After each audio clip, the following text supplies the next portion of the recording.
Hello everyone, my name is Grazina and I'm the assistant curator at the Peggy Guggenheim Collection in Venice. Today I will introduce you to the Peggy Guggenheim Collection, which is one of the most significant museums of European and American art of the 20th century in Italy. It is located in Peggy Guggenheim's former home, Palazzo Delaunay, on the Grand Canal in Venice. She was one of the most important and progressive collectors and patrons of art in the 20th century.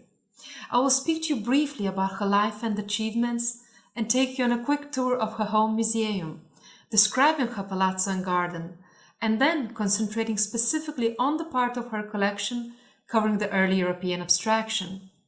As we're all staying at home these days, unfortunately we can't do the tour in person on site, but I hope you will have a wonderful time and enjoy it even remotely.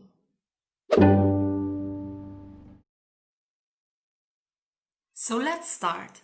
Peggy Guggenheim was born in New York in 1898, and she was the daughter of Florette Seligman and Benjamin Guggenheim. Benjamin was one of 7 Guggenheim brothers, who with their father, Meyer of Jewish Swiss-German origin, created a family fortune in the late 19th century from mining and smelting of metals, especially silver, copper, and lead. We know of Peggy's father that he liked to travel in Europe. At some time in the early 1900s, he even took Peggy and her older sister Benita to Munich to have their portraits made. And here you can see a wonderful portrait of Peggy Guggenheim made by the artist Franz von Lembach, then during their trip. Then in April 1912, Peggy's father died bravely on the Titanic. In 1921, she then travels to Europe. Thanks to her husband, Lawrence Vail, who was a data artist and writer, and who was also the father of her 2 children, Sinbad and Peggy, Peggy Guggenheim soon found herself at the heart of Parisian Bohème and American expatriate society. She met many of the artists and intellectuals at the time. Then, in 1938, she opened an art gallery in London, calling it Guggenheim June. It was then that she was beginning, at 39 years old, a career which would significantly alter the course of post-war art. For example, there she organized the first solo exhibition in Great Britain of works by the Russian artist Wassily Kandinsky. Her friend Samuel Beckett, the Irish novelist and playwright, urged her to dedicate herself to contemporary art, as it was a living thing.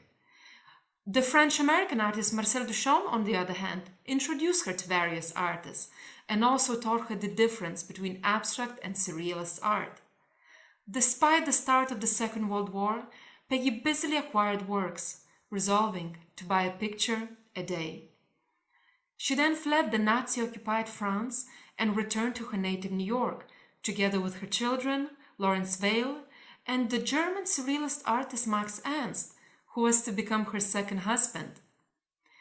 In New York, she opened her museum gallery Art of the Century in October 1942. Here she exhibited her collection of Cubist, abstract, and surrealist art, but also held temporary exhibitions of leading European artists and of several then still unknown young Americans, such as Mark Roscoe, Clifford Still, and Jackson Pollock, the star of the gallery. They were all among the pioneers of American abstract expressionism. Peggy's museum gallery quickly became the most stimulating venue for contemporary art in New York at the time. Yet she always wanted to return to Europe, and on her way there, in 1947, she decided that Venice would be her future home. She had written in her memoirs that it is always assumed that Venice is the ideal place for a honeymoon, and this is a grave error. To live in Venice or to even visit it means that you fall in love with the city itself. There is nothing left over in your heart for anyone else. In Venice, Peggy's collection was shown for the first time at the 1948 Venice Biennale, and a year later she bought the Palazzo Delaunay, where her collection is housed to this day. So here you can see how the Palazzo looked like back in the day. And this next photo shows you what it looks like today. Peggy Guggenheim passed away in 1979, and following her death, the Peggy Guggenheim Collection opened in Venice under the management of the Solomon R. Guggenheim Foundation, based in New York, which was created by Peggy's uncle Solomon and to which she had given her palazzo and collection during her lifetime. And now we shall enter inside Guggenheim's home museum. At the entrance you can see the mesmerizing garden gates by the American sculptor Claire Falkenstein that Peggy had commissioned in 1960. The gates are composed of welded iron rods forming a metal network encasing large pieces of the famous colored glass from the island of Murano in Venice. Falkenstein was a pioneering experimental artist in post-American sculpture. Her art was inspired by nature and science, and especially by the modern notion of the expanding universe. She embraced spontaneity in creation, and she sought to render in 3 dimensions the concepts of chance, flux, and the expanding form. She emphasized the continuous flow between matter and space, as you can clearly see in these gates. The notion of expanding form, or even infinity, was embodied in Falkenstein's radical concept of the never-ending screen, of which Peggy Guggenheim's gate is a significant example. And past the gates, we enter into the sculpture gardens, which is a very special feature of the Peggy Guggenheim collection. Peggy's ashes are placed in a corner of the garden of her palazzo, next to the place where she buried her beloved Lhasa Apso dogs. In the garden you can enjoy works by artists such as Jean Arp, Raymond Duchamp-Villon, Alberto Giacometti, and Germain Richier. And now let's take a look at the bronze work entitled The Horse from 1914 by the French sculptor Raymond Duchamp-Villon. In fact, in the beginning he studied medicine, but an illness made him abandon his studies and he soon pursued an interest in sculpture instead. Initially he wanted this work, The Horse, to be realistic, but then developed a dynamic combination of horse and machine. So what do you think? Can you see a horse or a machine in it? And why do you think would that be so? So Duchamp-Villon explored pure sculptural form and 3-dimensional cubism, which meant abandoning traditional representation and concerns with external appearances in order to stress the subject's structure and its inner forces. His career culminated in the sculpture The Horse, which was his final work and has even been described as perhaps the most powerful piece of sculpture produced by any strictly Cubist artist. The work reflects how Duchamp-Villon closely observed the movement of horses during his experience in the cavalry, and he also studied the subject in the late 19th century photographic experiments. So here the animal appears to be gathering its hooves, summoning strength to jump. The metamorphosis of the horse, which was a traditional symbol of power, into a machine, reflects the arrival of the new technological age and reminds us that the horse was being replaced in cities by the automobile and combustion engine as the means of transport. Therefore, while today we can't imagine our daily life without technology, at the time it was still a fresh idea, and it is at the heart of the sculpture. After passing through the garden, we now turn our attention to the palazzo in which Peggy Guggenheim lived and showed her collection. As you might tell by the name, Palazzo Venier de' Leoni, the palace was commissioned by the Venier family, who was among the oldest Venetian noble families. They commissioned it in 1749 to the architect Lorenzo Boschetti, whose only other known building in Venice is the Church of San Barnaba. However, historical events related to both the family and the city prevented the palazzo to be completed. Only the first of its originally planned 5 floors was built. Today, the model for the completed palace can be found in the Museo Correr in Venice. As you can see from the model, it would have been one of the grandest palaces on the entire Grand Canal. Although it is said that a lion was once kept in the garden, the reference to lions, or leoni, in the name of the palazzo, is likely to have arisen from the lions' heads of Istrian stone, which decorate the facade at water level. Having bought the palazzo in 1949, 2 years later, Peggy Guggenheim opened her collection to the public 3 afternoons a week from Easter to autumn. Back in the day, one could even come in and even meet her while visiting her palace. On the Grand Canal Terrace, you can see the sculpture, the Angel of the City, from 1948 by the Italian artist Marini. It has in fact become one of the most emblematic works of this museum. Beginning his career as a painter, Marini turned to sculpture and became one of the leading masters in post-war Italy. The theme of the equestrian statue is traditional in Western art, and it became Marini's most characteristic image. His inspiration sprang from the civilizations of the past, such as ancient Greek, Roman, and Northern European sculpture. But he wished to create a mythic image that we could apply in a contemporary context. We have to remember that at the time, the Second World War had just taken place. So this work belongs to Marini's sequence of equestrian sculptures, leading from serenity to tragedy. The writer here seems euphoric, even ecstatic. In fact, here Marini might have translated states of mind into form. So what do you think? How do you think we can see this in this work? Well, the man is portrayed almost like a child, appears as if worshipping the sun and willing to soar upwards. The horse is the opposite, however, as he is bound to earth. So the horse and the rider might represent the tension between spirit and matter and heaven and earth. Look closely. Can you recognize this? I think this adds to the great expressive quality of the sculpture. And now we shall take a look inside the Palazzo. The display is more or less chronological and reflects Peggy Guggenheim's interest in the art of the first half of the 20th century and beyond, including Cubism, Futurism, metaphysical painting, European abstraction, avant-garde sculpture, Surrealism, American abstract expressionism, and post-war Italian art, among others. She acquired these works thanks to the friendships that she forged with artists and intellectuals.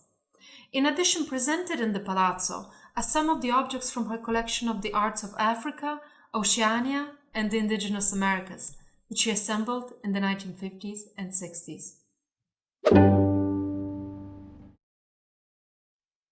While there are so many masterpieces and true jewels of 20th century art to be discovered in the collection, today I will give you a brief overview of some of the highlights of European abstraction exhibited there. So let's begin with a painting with a long title, Windows Open Simultaneously, First Part, Third Motive. It was created in 1912 by the French artist Robert Delaunay, who was a pioneer of abstract art. He was one of the first artists that believed that color can at once be both form and subject. This composition is both a pure color abstraction and a view across the rooftops of Paris all the way to the Eiffel Tower. This iconic structure is expressed here as an extended green form near the center of the composition. Can you recognize it? Are there perhaps any other elements that you can see? Completed in 1889 as part of the Paris World's Fair, the Eiffel Tower was at the time the highest construction in the world. It was engraved with the names of 72 French scientists, engineers, and mathematicians. For Robert Delaunay, it represented a symbol of man's technological and scientific accomplishments.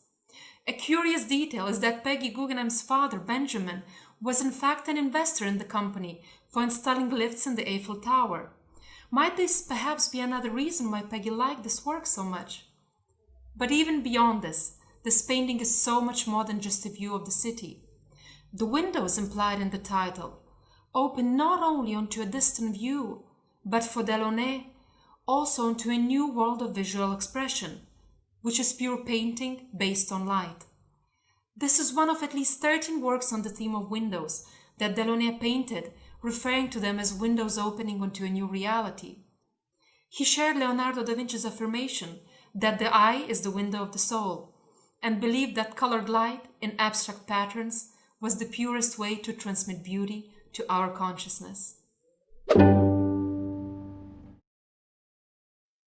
Now I shall discuss a few works by the Russian painter Wassily Kandinsky. He was also one of the artists associated with the origins of abstract painting, which is a visual language that does not attempt to represent an exact depiction of reality, but instead conveys its meaning by using colors, shapes, and marks.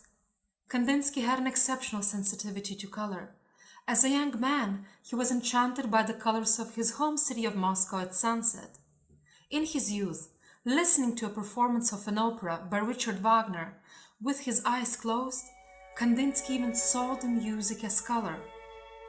Music had a profound influence on his art, as he admired the way it could elicit an emotional response.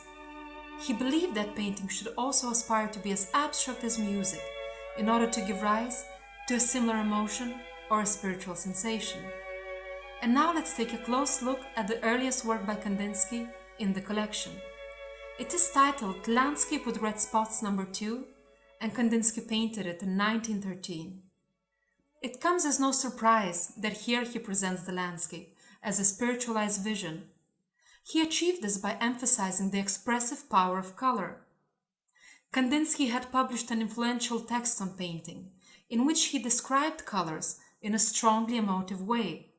For a few years, he stayed frequently in the southern Bavarian village of Murnau in Germany, and his landscape paintings, such as this, were inspired by the alpine surroundings. Can you see how the colors in the Alps spoke to him? What else do you see in this painting? This composition comes before Kandinsky's fully abstract works, since here landscape references are still identifiable. For instance, we might recognize a church marked by the black outlines set among the hills, the bell tower, houses at the lower left, and the high distant alpine mountains in the back. And then, 9 years later, in 1922, Kandinsky painted White Cross.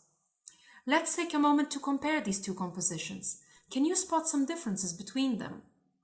For example, the contours in the landscape are softer, while they are more tight and sharp in White Cross.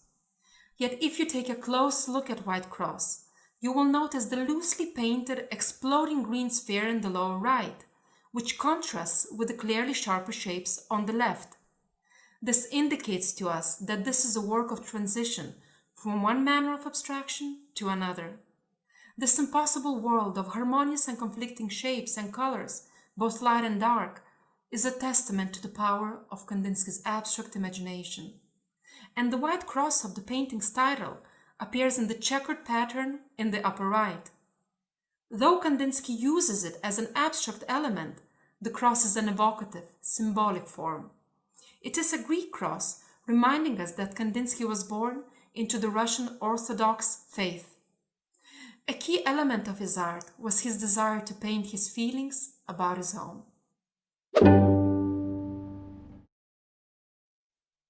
Like Kandinsky and Delaunay, the Russian artist Kazimir Malevich also made a decisive contribution to the development of abstract painting.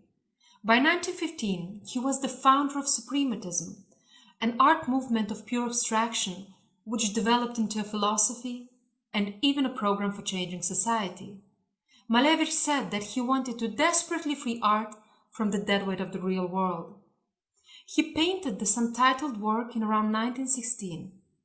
It consists of colored trapezoid, triangular, and rectangular shapes suspended in a seemingly infinite white space.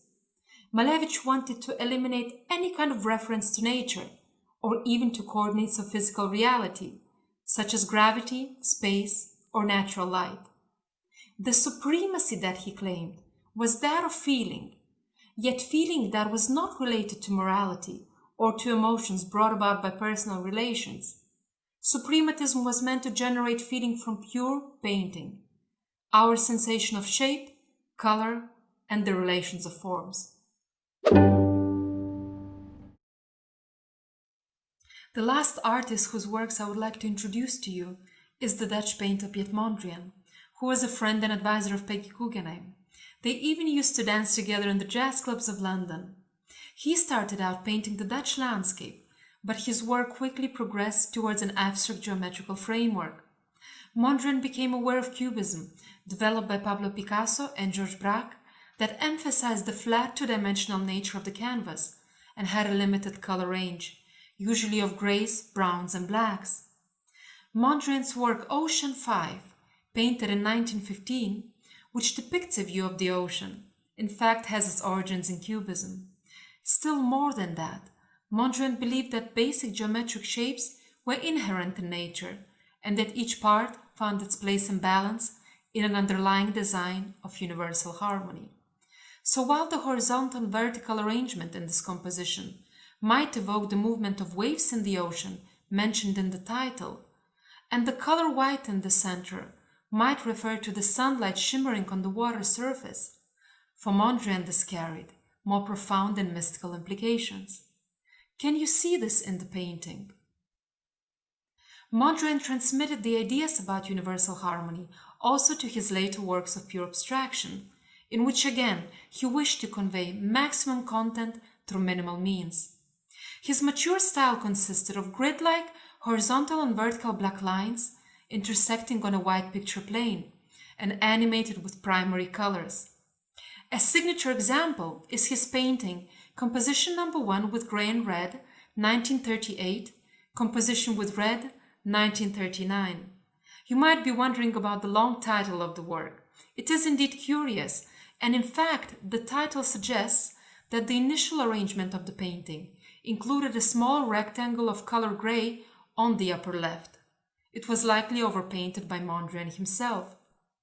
While at first glance the red is barely noticeable, it soon becomes the dominant fragment towards which our eyes gravitate. Mondrian was affected by the troubled socio-political climate of the early 20th century, including the anguish of the First World War and the impending Second World War. Through his reduced rhythmic works, he wanted to instill a calming spiritual effect on us, the viewer, at the time of such distress. So what do you think? Did Mondrian succeed? While minimalist in form, the work is still personal and subjective, since Mondrian constructed this composition based entirely on his intuition. This is where my tour ends today. Thank you so much for listening to it. I hope you have enjoyed it. And remember that there are so many more gems to be discovered here. Please subscribe to the Get Your Guide channel and come visit the museum as soon as we're all able to travel. We will be waiting for you to come and see the collection that Peggy Guggenheim assembled with great commitment and passion. I would like to end the tour today by quoting Peggy Guggenheim herself. I dedicated myself to my collection. A collection means hard work. It was what I wanted to do, and I made it my life's work. I am not an art collector. I am a museum. And I might only add personally that you can still feel the spirit in her home museum to this day, and we cannot wait to welcoming you here soon.